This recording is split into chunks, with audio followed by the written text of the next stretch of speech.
आपल्याला हिच्याबरोबर लग्न करावंसं वाटलं की आपण खरंच रुक्मिणीच्या प्रेमात पडलो होतो, असे एक ना अनेक प्रश्न रितेशला सतावत होते. 1 वर्षाआधी शनिवार होता. दुपारी 2:30ची वेळ असेल. सेकंड सॅटरडे असल्यामुळे रितेशला सुट्टी होती. केतकी नुकतीच जेवून घरी गेली होती. साखरपुडा झाल्यापासून ती बरेच वेळा रितेशच्या घरी येऊन गेली होती. दुपारची वेळ असल्यामुळे रितेशचे आईबाबा वामकुक्षी घेत होते. रितेश हे कॉम्प्युटरवर काम करत होता. बाहेर पावसाची रिपरिप चालू होती. दारावरची बेल वाजली. यावेळी शेजारच्या काकूच असणार म्हणून रितेश वैतागला. त्याने दार उघडलं तर दारात रुक्मिणी उभी चिंब भिजलेली होती. रितेशने सुरुवातीला ओळखलं नाही. कोण? रितेशदा, मी रुक्मिणी शिराळेची. रुक्मिणी बोलली. काय हवंय आपल्याला? रितेशने विचारलं. अरे रुकू, तू इथे कशी काय? आत ये ना. आई आणि केवढी भिजली आहेस? आत ये ना, रितेश आनंदाने बोलला. रुक्मिणी आत आली तोवर आई बाहेर आली. अगं बाई रुकू, तू इथे कशी काय? किती वर्षांनी तुला पाहते. ना बस किती भिजले आहेस. एक काम कर, आधी कपडे बदलून ये, मी चहा ठेवते, मग बोलू आपण. अहो पाहिलं का कोण आले ते? आपली रुक्मिणी आली आहे गावाकडून. आई स्वयंपाकघरात शिरत बोलली. एव्हाना बाबाही आले. काय रुक्मिणी का इकडे? कशी काय आले तुम्ही? बाबा हसत बोलले. आधी तिला फ्रेश होऊ येऊ द्या, मग आपण बोलू, आई बोलली. रुक्मिणी आत गेली. थोड्या वेळाने ती कपडे बदलून बाहेर आली. आल्यापासून ती एकही शब्द बोलली नव्हती. तशी ती लहानपणापासून शांत स्वभावाची होती. स्वतःहून कधीच ती बोलत नसत. कोणी विचारले तर तेवढेच उत्तर देणार. आईने रुक्मिणीसाठी चहाने गरमागरम पोहे आणले. बोल, काय म्हणतेस रकू? असे अचानक कसे काय इकडे? आईने विचारले. काकू, मागच्या महिन्यात आबा वारले. मामा मामीनेही मला हाकलून दिले. मला आता जवळचं कोणीच नाही राहिलं. तुमची आठवण आली म्हणून इथे. रुक्मिणी दबकत बोलली. अगं काय सांगतेस? श्याम गेला? कसा काय? आणि फोन का नाही केलास ग? बाबांनी आश्चर्याने विचारले. आजारी होते आबा, औषध आणली होती पण, आणि तुमचा फोन नंबरही सापडत नव्हता. पत्ता आबांनी लिहून ठेवला होता म्हणून निदान इथवर तरी येता आलं. म्हणून रुक्मिणी रडू लागली. सगळ्यांनाच ऐकून धक्का बसला होता. रुक्मिणी खेड्यात राहणारी एक शांत आणि सालस मुलगी. तिचे वडील श्याम आणि रितेशचे वडील बबन अगदी जीवाभावाचे मित्र. रुक्मिणीची आई खूप पूर्वीच गेली होती. रुक्मिणी 8-10 वर्षाची असेल तेव्हा. रितेश आणि त्याचे आईबाबा हे त्यांच्या शेजारीच राहायला होते. त्यांच्या गावात 2 एकर शेती होती. रुक्मिणी ही रितेशची बालमैत्रीण. रितेशचे बाबा तिला लाडाने अक्का म्हणत. रितेश आणि रुक्मिणी एका शाळेत शिकायचे. रितेश अभ्यासात खूप हुशार होता आणि रुक्मिणी जेमतेमच असेल. पण रुक्मिणी स्वयंपाक मात्र खूप छान करायची. लहानपणी सगळी घरातली जबाबदारी तिच्या अंगावर येऊन पडली होती. स्वतःच्या डब्यातील लिंबू लोणचं ती कायम रितेशसाठी राखून ठेवायची, त्याला आवडतं म्हणून. त्यांची भांडणंही व्हायची पण रुक्मिणी मुळातच शांत असल्यामुळे ती जास्त काहीच बोलायची नाही. रितेशला कायम ती रितेशदा म्हणूनच हाक मारत असे. दोन्ही मुलं कायम एकमेकांच्या घरी पडीकच असायची जणू. 10वी नंतर तालुक्याच्या कॉलेजला सायन्सला रितेशने ॲडमिशन घेतली, पण रुक्मिणी आर्ट्सला गेली. 12वीतही रितेश 80% पास झाला. पुढे शहरातल्या मोठ्या कॉलेजमध्ये जाऊन त्याला इंजिनिअरिंग करायचं होतं, पण ॲडमिशनची फी आणि इतर खर्च पाहता खर्च आवाक्याबाहेर होता. रितेशच्या बाबांनी शेती विकायचा निर्णय घेतला. अरे मुलाची इच्छा आहे इंजिनिअरिंग करायचं आणि मग शेत विकून थोडाफार पैसा येईल, तो त्यालाच उपयोग होईल. रितेशचे बाबा श्यामजवळ बोलले होते. अरे शेत का विकतोस? मी देतो ना 4-5 लाख रुपये, तू नंतर जमेल तसे दे मला. श्याम बोलला. नाही अजिबात नाही. तू पण रुकू अक्काला लग्नासाठी साठवतोस ना, मग बघू मिळेल असे कोणीतरी गिऱ्हाईक. रितेशचे बाबा बोलले. महिन्यात शेतही विकले गेले आणि पैसेही मिळाले.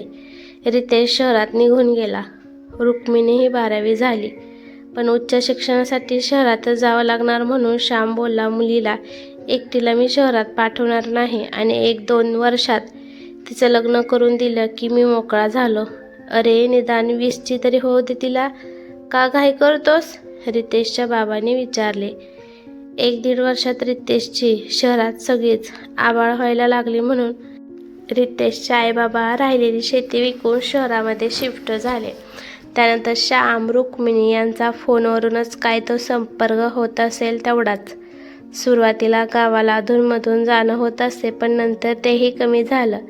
श्यामचा एकदा फोन आला होता. अरे बबन, आपल्या रुक्मा अक्काचं लग्न ठरलं रे. तुम्ही सगळे चहा पोहे खायला या. आबांना शेतात काम करताना भोळ आली. पार पांढरे फटक पडले होते. औषध पाणी चालू होतं. शेतीची कामं वेगाने चालली होते. त्यात आबा आजारी पडल्यामुळे मामा मामीला मदतीला बोलवून घेतलं होतं, पण मामी सतत चिडचिड करायची. घरातली सगळी कामं माझ्यावर टाकून नुसती TV बघत बसायची. मामाला डब्बाही मीच नेऊन देत होते. पण एक दिवस आबांना खूपच ताप भरला. रात्रभर घड्या ठेवल्या, पण सकाळी उठले नाही ते नाहीच. मामा मामीला आता रान मोकळं झालं. मला खूप त्रास देत होते. मामी आमच्या घराची जणू मालकीण झाली होती. मला राब राब राबून घ्यायची आणि एक दिवस तिने मलाच घराबाहेर काढलं. मी बोलले, हे घर माझं आहे, शेतही माझ्या आबांचं आहे. पण माझ्या मामाने मामलेदाराला भरपूर पैसा चारून घर आणि शेत स्वतःच्या नावावर करून घेतलं होतं. माझ्या तो डोक्यावरचं छतही गेलं. काकू, मला इथे तुमच्याकडे राहायला द्याल ना? मी सगळं करील, अगदी तुमची धुणी भांडीसुद्धा करीन, पण मला इथे राहू द्याल ना? रुक्मिणी कळकळीने बोलली. कधी नव्हे ती रुक्मिणी एवढं भरभरून बोलत होती. अगं रकू, असे काय बोलतेस ग? तुझंच तर घर आहे ना हे, बिनधास्त इथे राहा. आई बोलली. हो रकू अक्का, निवांत व्हा आता, काही काळजी करू नका, आम्ही आहोत ना, बाबा बोलले. हो रकू, बिनधास्त राहा. मला तुझ्या हातचं लिंबू लोणचं मात्र खूप आवडायचं, आठवतंय तुला? आई आता इथेच आहे तर हिच्याकडून चांगला 8-10 किलो करून घे. आणि रकू, तू ते केतकीलाही शिकव, रिते उत्साहाने बोलला. 10 किलो? शहाणा आहेस की रे बाबा? अगं रकू, ह्याचं लग्न ठरलंय केतकी बरोबर, दिवाळीत लग्न करणार आहोत. ह्याच्या ऑफिसमधलीच मुलगी आहे, छान आहे, आई बोलली. हो का? अरे वा रितेशदा, मज्जा आहे मग तुमची, रुक्मिणी बोलली. नंतर तिची केतकी बरोबरही छान ओळख झाली, पण केतकीला त्यांचं हे नातं कुठेतरी खटकत होतं. बालमैत्रीण वगैरे ठीक आहे, पण कायमचं घरात आणून ठेवायचं. एक दिवस केतकी बोलली. ती आल्यावर तुला बहीण मिळाली असं वाटत असेल नाही? बहीण? छे, ती बालमैत्रीण याच कॅटेगरीत बसते. काही गोष्टी आपण फक्त आपल्या मित्रमैत्रिणींना सांगतो, ती तशीच आहे. आणि तू हे का विचारतेस? मला कळतंय बरं का केतकी, आपलं आता लग्न होणार आहे, त्यामुळे हा विचार तू करू नकोस. तुला एवढं इन्सिक्युअर होण्याचं काहीच कारण नाही, रितेश बोलला. पण केतकी थोडी बेचैन वाटली. तरीही रितेश, ती तुझ्याबरोबर राहते आणि आपल्यानंतर ती आपल्याकडेच राहणार का? केतकीने विचारले. केतकी, परत हा विषय नको. आणि ती बिचारी कुठे जाणार ग? तिला आमच्याशिवाय कोणी ये नाहीये. रितेश जरा चिडला होता. तुला एवढा विश्वास नाही का माझ्यावर? 3 वर्षात मला हेच ओळखलंस का तू? रितेशने विचारले.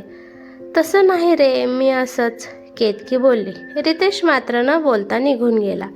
रुक्मिणी आईला घरकामात खूप मदत करायची. संध्याकाळचा स्वयंपाकही रुक्मिणीच करत होती. एकंदरीत सगळं ठीक चाललं होतं. रितेशही केतकीबद्दल बरंच काही रुक्मिणीला सांगायचा. रुक्मिणीही त्याची चेष्टा करायची. तिचं खळखळून हसणं पाहून रितेशला बरं वाटायचं. आपल्या डब्यातल्या घासातला घास काढून देणारी 2 विण्यावाली रकू त्याला आठवायची. कित्येक वेळा लहानपणीच्या आठवणी उजाळा मिळायचा आणि नकळत रुक्मिणीचे डोळे आबांच्या आठवणीने भरून यायचे. रात्री रितेशचं कॉम्प्युटरवर काम असलं की रुक्मिणी त्याला हमखास चहा करून द्यायची. रुक्मिणीही जाता जाता छान रुळली होती. आईने सुद्धा तिला बरेच कपडे घेऊन दिले होते, त्यामुळे गावातली रकू आता मॉडर्न कपड्यात छानच दिसायला लागली होती. रितेशचं लग्न 2 महिन्यावर आलं होतं. सगळेजण खरेदीसाठी गेले होते. आईने रुक्मिणीसाठी देखील पिवळ्या रंगाची पैठणी घेतली. एवढी भारीतली नको हो काकू, रुक्मिणी बोलली. अगं करवली शोभायला नकोस का? आईने विचारले. मी करवली? रुक्मिणीचे डोळे भरून आले. होय बाळा, तूच करवली होणार आहेस, बाबा बोलले. लाल रंगाचा भरजरी शालू केतकीसाठी घेतला. मंगळसूत्रही बनवायला टाकलं. खरेदी करून सगळे घरी आले. आल्यावर रुक्मिणीने आईबाबांना पाणी दिलं. रितेश आत गेला. त्याने फ्रीजमधून पाण्याची बाटली काढली. रुक्मिणीला ग्लासात पाणी दिलं. ती थँक्यू बोलून हसली. तिचे काजळ घातलेले सुंदर डोळे रितेश पाहतच राहिला. तिचं मनमोहक हास्यही त्याला फार आवडलं, पण त्याने लगेचच नजर फिरवली. का कोण जाणे, पण रितेश हळूहळू आता रुक्मिणीच्या बारीक सारीक हालचालीही निहाळू लागला. तिचं बोलणं, काम करण्याची पद्धत, हसणं, रुसणं त्याला आवडू लागलं होतं. हे बरोबर नाही, तो सतत मनाला समजवत होता. पिवळ्या रंगाची पैठणी रुक्मिणीने नेसून दाखवली. रितेश तर आवासून पाहतच राहिला. केतकीचेही वरचेवर फोन येत होते, पण रुक्मिणीसमोर केतकीशी बोलणं अवघड वाटायचं. हे आपल्याला काय होते? आपण रकुच्या प्रेमात तर छे शक्यच नाही. आपण तर केतकीवर प्रेम करतोय. म्हणून त्याने मनातून विचार झटकून टाकला. ती आहे, छान स्वभाव आहे, खूप छान आहे, पण म्हणून प्रेम आणि केतकीवर केले ते काय? शी, किती हा वेडेपणा. आपण असा विचारच कसा करू शकतो? म्हणून रितेशने मनातले विचार काढून टाकले. इकडे रुक्मिणीच्या मनात तर काहीच नव्हतं. रितेशच जरा आता तिला टाळत होता. आता वहिनी येणार म्हटल्यावर तुम्ही आमच्याकडे का लक्ष द्याल? रुक्मिणी चेष्टा करत बोलली. पण रितेशला तर आता ही चेष्टाही सहन होत नव्हती. आधी तर केतकीबद्दल भरभरून रुक्मिणीजवळ बोलायचा, पण आता तेही नकोसं वाटत होतं. या 3-4 महिन्यात बरंच काही बदलत चाललं होतं. निदान रितेशच्या बाबतीत तरी. आईबाबा तेच होते, रुक्मिणीही तेच होती, पण रितेश लग्न महिन्यावर येऊन ठेपलं होतं. एक दिवस केतकी घरी आली होती लग्नपत्रिका सिलेक्ट करायला. आईने तिलाही बोलवलं होतं. केतकी घरी आली. ती सरळ रितेशच्या रूममध्ये गेली. रुक्मिणीने दोघांना कॉफी आणली. येऊ का आत? कॉफी आणली आहे की नंतर येऊ? रुक्मिणी चेष्टा करत बोलली. रितेश बोलला, चल आम्ही बाहेरच येतो. रितेश कप हातात घेऊन बाहेर आला. केतकीही बाहेर आले. पत्रिका सिलेक्ट करायला सगळेच तयार झाले. काकू तुम्ही जाऊन या ना सगळे, मी स्वयंपाक करून ठेवते, रुक्मिणी बोलली. अगं राहू दे, आपण बाहेर जेवून येऊ, तयार हो, आई बोलली. नाही नको आज, रुक्मिणी बोलत होती. तिचं वाक्य मध्येच तोडत रितेश बोलला, असू दे, तिला नसेल यायचं तर राहू दे, आपण जाऊन येऊ. नको आग्रह करू तिला. एरवी आग्रह करणारा रितेश आज असा बोलला म्हणून आईबाबांनाही जरा आश्चर्य वाटलं. ठीक आहे मग आम्ही येतो ग जाऊन, म्हणून सगळे निघून गेले. जवळपास 3 तासात सगळे घरी आले. पत्रिका इतकी सुंदर आहे ना ग रको, तू यायला हवं होतंस. स्वयंपाक झाला ना, चल मी सुद्धा पान वाढायला घेते, आई बोलली. काकू खीर केली आहे, केतकी पण आहे ना, रुक्मिणी बोलली. हो बरं झालं बाई, गोडाचं केलंस, मी तर सांगायलाच विसरले. पण तू काही विसरली नाहीस ग, आई बोलली जेवताना. अगं रको, किती प्रकारच्या पत्रिका होत्या तिथे, तुझ्या लग्नाची पण तिथूनच पत्रिका छापून घेऊ, आई बोलत होती. रितेशने वर नजर करून बघितलं. रुक्मिणी शांतपणे ऐकत होती. वरवर गप्पा झाल्या. जेवण झाल्यावर केतकी थोड्या वेळाने निघाली. रितेश तिला सोडायला गेला. आजकाल मी बघते रितेश काहीतरी विचित्रच वागतोय नाही का? काय बिनसले काय देव जाणे. रघु तुला काही बोलला का ग तो? जरा विचारून तरी बघ, आई बोलली. अहो काकू, असेल काहीतरी, आणि दोघांची भांडणं झाली असली तरी ती स्वतः सोडवतील की, पण तरीही मी विचारते, रुक्मिणी बोलली. रात्री रितेश कॉम्प्युटरवर काम करत होता. रितेश दा, कॉफी आणली आहे, रुक्मिणी बोलली.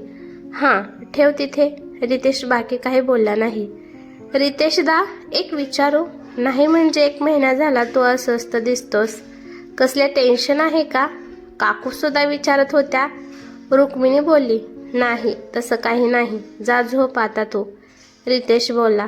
रितेश दा, तुझा हा फरक मलाही कळला बरं का, पण नको काळजी करोस. अरे लग्नाच्या आधी टेन्शन येतंय की, आणि केतकी तर फार गोड मुलगी आहे. डोक्यामध्ये इतर कोणतेही विचार न आणता तुमच्या संसाराची फक्त आता स्वप्ने बघ, बाकी सगळं खड्ड्यात जाऊ दे. आता फक्त तू आणि केतकी एवढंच लक्षात ठेव. आणि भांडण वगैरे झाले असतील तर ते विसरून जा. महिन्यावर लग्न आले तुमचं. मला तर आत्तापासूनच फारच छान वाटतंय बघ, रुक्मिणी बोलत होती. भांडण वगैरे नाहीत, पण थोडं नर्वस होतोय, पण आता ओके आहे. तू झोप आता, रितेश बोलला. रुक्मिणी बोलली, ते खरं होतं. आता फक्त केतकीबरोबर आपल्या संसाराची स्वप्न बघायची, ती पूर्ण करायची. इतर कोणतेही विचार मनात आणायचे नाहीत. हे रितेशने आता पक्क ठरवलं. त्याला आता जरा बरं वाटू लागलं होतं. दिवसही भराभरा चालले होते. लग्नाची तयारीही जोरात सुरू झाली. हॉलही बुक केला, केटरिंग, फुलवाले यांना ऑर्डर केल्या. एवढं सगळं असूनही रुक्मिणीची उपस्थिती रितेशला बेचैन करत होती. रुक्मिणीही झटझटून कामाला लागली होती. दाराला तोरणं लागली, पाहुणे मंडळीही येऊ लागली होती. रुक्मिणीने सगळ्यांची नितांत छान बडदास्त ठेवली. कोणाला काय हवं नको ते अगदी जातीने लक्ष देऊन काम करत होती. पाहुणे मंडळी सुद्धा अगदी भरभरून रुक्मिणीचं कौतुक करत होते. तिची ही लगबग रितेश पाहतच होता, पण त्याने पूर्णपणे तिच्याबद्दलचे विचार मनातून काढून टाकले. हळदीचा कार्यक्रम सुरू झाला. प्रत्येकजण रितेशच्या अंगाला हळद लावत होता. रुक्मिणी पुढे आली. तिने पाण्याने हळद लावायला सुरुवात केली. रितेशने तिच्या डोळ्यात रोखून पाहिलं, पण तिचं लक्षही नव्हतं. ती छान हळद लावण्यात मग्न होती. रितेशने नंतर लक्ष दिले नाही. रात्री सगळे पाहुणे गप्पाटप्पा मारण्यात रंगून गेले होते. चेष्टा मस्करी चालू होती. त्या वेळात रुक्मिणीने सगळ्यांसाठी 2दा चहा करून आणला. सकाळी लवकर उठून हॉलवर जायचं असल्यामुळे सगळे झोपी गेले. लग्नाचा दिवस. पहाटे लवकर उठून सगळ्यांचीच गडबड सुरू झाली. रुक्मिणीने चहा केला. त्यानंतर भराभर प्रत्येकजण आंघोळ उरकून आवरून हॉलवर रवाना होऊ लागले. रितेशही आवरून तयार झाला होता. रुक्मिणीने रितेशच्या बहिणीबरोबर बोलून बेड सजवायचं ठरवलं होतं. रुक्मिणी करवली म्हणून ठसक्यात मिरवणार होती. रुक्मिणीही आता आवरून बाहेर आली होती. पिवळ्या रंगाच्या पैठणीवर सोन्याचे दागिने अंगावर घालून ती आली. सुंदर मेकअपमुळे तर तिच्या सौंदर्यात अजूनच भर पडली होती. रितेशने वरपासून खालपर्यंत तिला पाहिला आणि तो पुढे गेला. सगळं सामान गाडीत ठेवलं आणि हे चौघेही हॉलवर रवाना झाले. हॉल खूपच सुंदर सजवला होता. केतकीकडची मंडळी आली होती. केतकी गौरीहार पुजायला बसली होती. अखेर घटका भरली. केतकी बाहेर आली. अतिशय सुंदर दिसत होती ती. रितेश एकटक तिच्याकडेच पाहत राहिला. सगळे पूजेला बसले. सप्तपदीही झाली, कन्यादान झालं. बाकी अजून बरेच विधी बाकी होते. आता मंगळसूत्र घालण्यासाठी म्हणून आईने रुक्मिणीला बोलावलं. रघु, पटकन मंगळसूत्र घेऊन ये ग, आई बोलली. हो काकू, हे इथेच आहे बघा. रुक्मिणीने पटकन डबीतलं मंगळसूत्र दिलं. रितेश मात्र अस्वस्थ झाला. त्याने रुक्मिणीकडे पाहिलं. आईने रितेशकडे मंगळसूत्र दिलं. रितेश काही क्षण स्तब्ध बसला होता.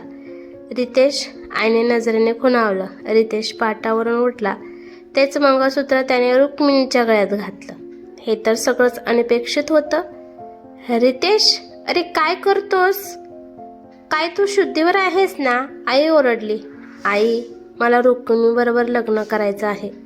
रितेश नजर चुकवत बोलला. रुक्मिणीच्या तर तोंडातून शब्दच फुटेना.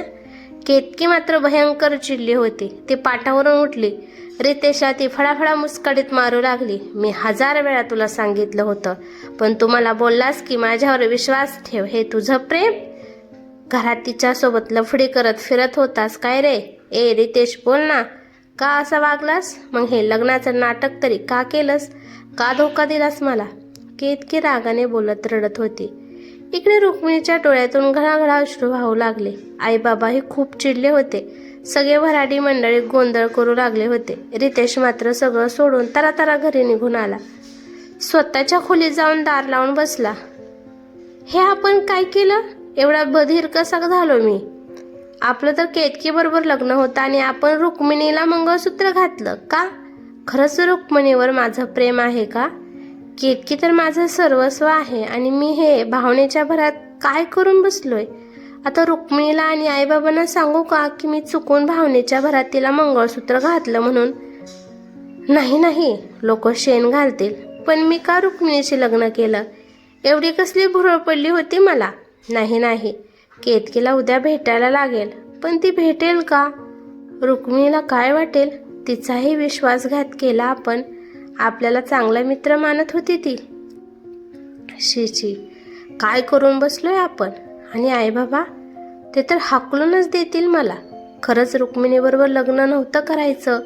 केतकीवर माझं प्रेम आहे. अनेक विचार रितेशच्या मनात येत राहिले आणि रितेश झोपी गेला. इकडे मंडपात खूप गोंधळ झाला होता. केतकीचे आई वडील रितेशच्या आईबाबांना आणि रुक्मिणीला वाटेल ते बोलले.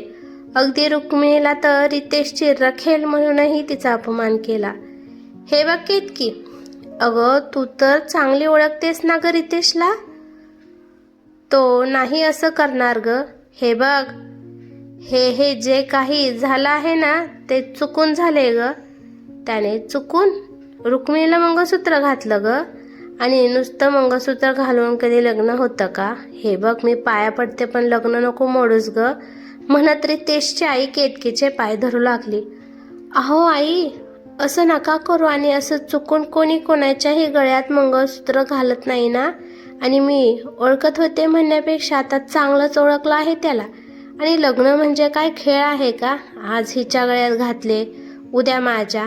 आणि हे तुम्ही बोलताय की नुसतं मंगळसूत्र घालून कधी लग्न होतं का म्हणून? मग अजून काय असतं हो लग्नात? तेच तर महत्त्वाचं असतं ना. पण ठीक आहे, आता हे लग्न होणार नाही, केतकी बोलली. केतकी रुक्मिणीजवळ आली, तिला खाडकन मुस्कडीत मारली आणि तेथून निघून गेली. रितेशच्या आईबाबांनी केतकीची आणि तिच्या आई वडिलांची तसेच तिकडच्या मंडळीची सगळ्यांची हात जोडून माफी मागितली. केतकीकडची सगळी मंडळी परत गेली. बराच वेळ रितेशची आई तिथे रडत बसली होती. बाबाही डोक्याला हात लावून बसले होते.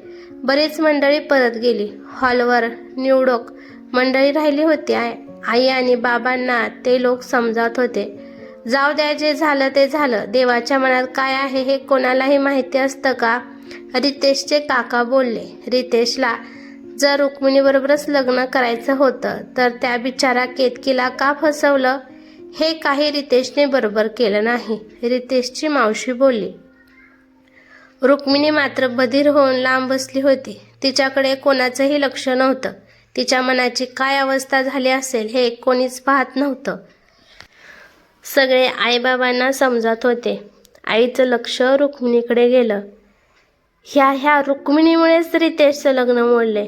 ही आली नसतीच तर असं झालंच नसतं. चालते हो आमच्या घरातून.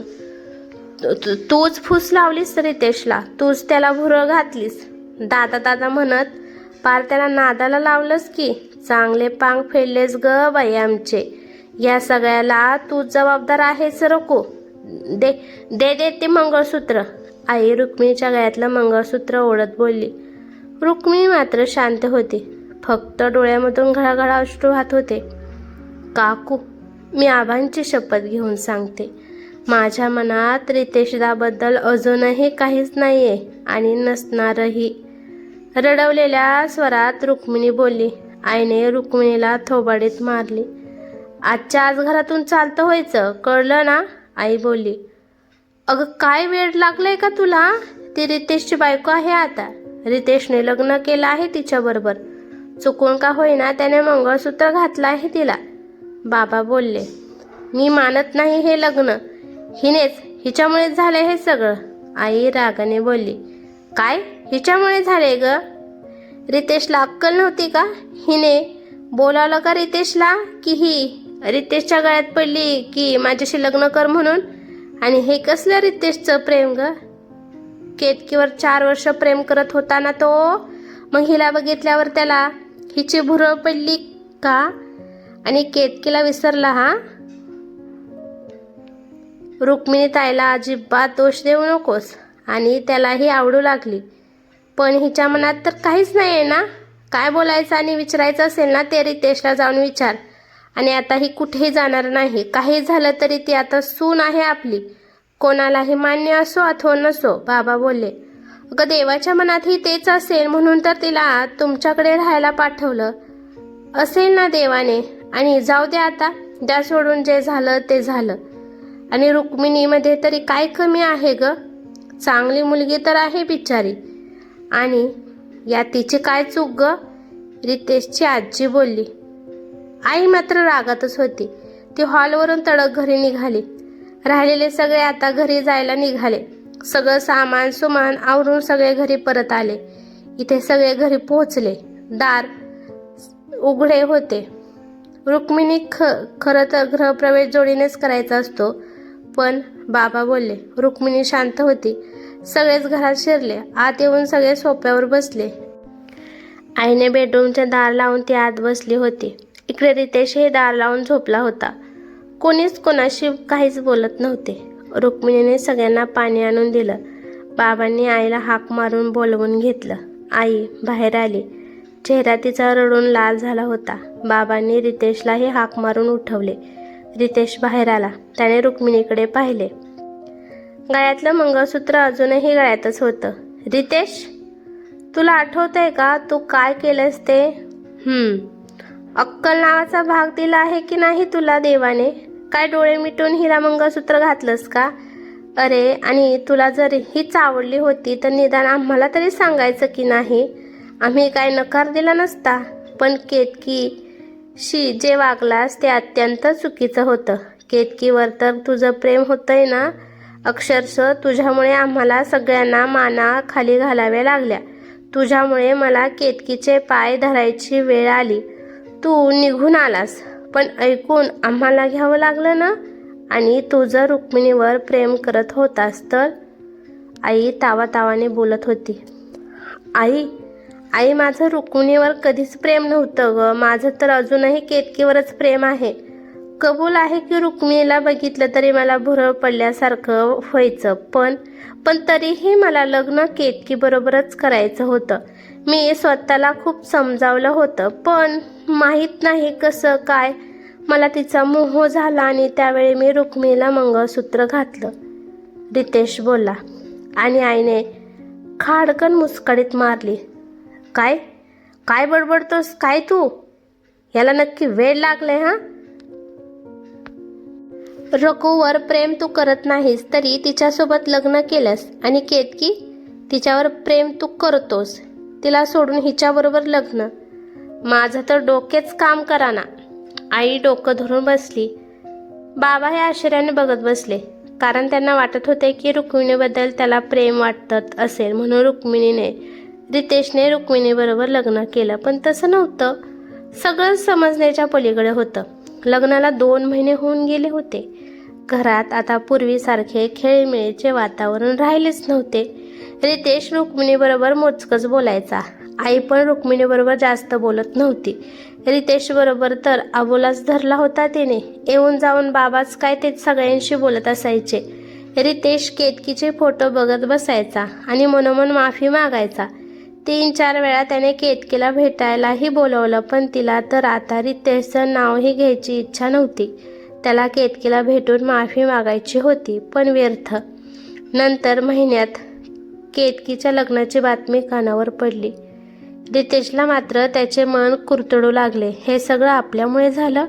आपल्या वेडेपणामुळे तिघांच्या आयुष्याची बर्बादी झाली.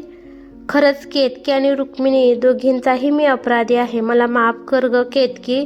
मला तुला खरंच धोका द्यायचा नव्हता. आणि रुक्मिणीबरोबर सुद्धा आपण चुकीचं वागलोय. मैत्रीच्या नात्याला काळीमा फासलाय आपण. प्रेम आणि मैत्री दोन्हीचे अपराधी आहोत आपण. जीवापाड प्रेम करणारी केतकी, निखळ सालस मैत्रीण रुक्मिणी. मी खरंच फार मोठा अपराध केलाय. तसंही रुक्मिणी आणि रितेशमध्ये आता काहीच संबंध नव्हते. जे निखळ मैत्रीचे संबंध होते तेही संपले होते. 7-8 महिने झाले होते लग्नाला. एक दिवस, काका, मला एका कंपनीत जॉब मिळाला आहे. मी महिन्यापूर्वी अर्ज केला होता आणि कंपनी राहायची सोय पण करणार आहे. रुक्मिणी बोलली. जॉब वगैरे ठीक आहे, पण तिकडे का राहतेस? बाबा बोलले. काका, मला आता नाही राहायचं इथे. मी इथून गेलेलेच बरे. परवापासून बोलावलं आहे. रुक्मिणी बोलली. अगं, तू सून आहेस या घरातली आणि रितेशची आई. तुम्ही काही बोलणार आहात का नाही? बाबांनी विचारले. काका प्लीज, रुक्मिणी हात जोडून बोलली. आई मात्र एका शब्दाने बोलली नाही. रुक्मिणी आत गेली. कौतुक आहे तुझं. जे झालं ते विसरणारच नाही का तू? आणि तिचा काय दोष? हे भरपूर वेळा सांगितले. ती चालली आहे, बाबा बोलले. इकडे रितेशला हे कळले, पण त्याने काहीच प्रतिक्रिया दिली नाही. 2 दिवसांनी रुक्मिणी जायला निघाली. ती आईबाबांच्या पाया पडली. नको जाऊस ग पोरी. अहो आता तरी अडवा तिला. सून आहे तुमची ती. रितेश, अरे तू तरी काहीतरी बोल.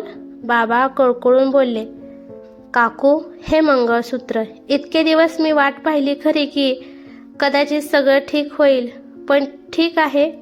रितेशचं दुसरं लग्न लावून द्या. हे लग्न तर कोणीच मान्य केलेलं नाही आहे आणि मी आता मध्ये येणारही नाही, रुक्मिणी बोलली. तिने आईला मंगळसूत्र परत दिले, पण आई आणि रितेश थांब म्हणून एका शब्दानेही बोलली नाहीत. रुक्मिणीने बॅग उचलली आणि रिक्षामध्ये ठेवली. रिक्षा सुरू झाली आणि दूर निघून गेली. बाबांचे डोळे पाणावले होते आणि एकीकडे रितेशच्या आईचा आणि रितेशचाही फार राग आला होता. शेवटी अपराध केला कुणी आणि शिक्षा मात्र झाली कोणाकोणाला. कथा आवडली तर लाईक शेअर नक्की करा आणि चॅनलवरती नवीन असाल तर चॅनलला सबस्क्राईब करा. धन्यवाद.